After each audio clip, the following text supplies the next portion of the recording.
Nagahakot kit. Gamot na tan sako kay waray kit alat. Kiti ho. Puno na ako si Redlan na sako. Puno ko siya kay para mahumang kami layon. Kay bae naman unina umuran. Kay permi na uran ang kilo, permi kami apurado pinagwawang klik.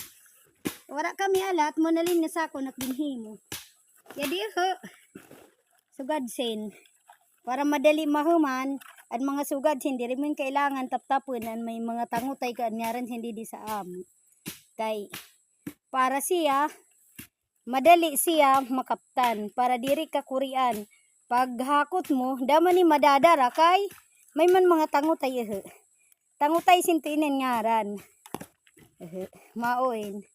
Tapos yadi pa may pakalat sa kula kay wala kit kuan alat. May tehedi di samang paghahakot. Yadto na nak hinakot.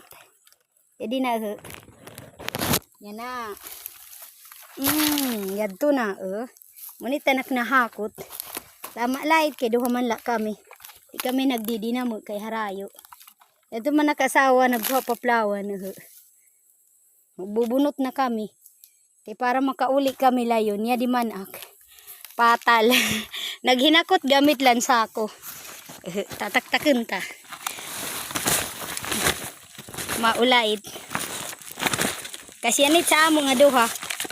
Kay harayo. Makuri pag dinara. Yadto pa anam linuunan it kahapon. Dudungan nala namo.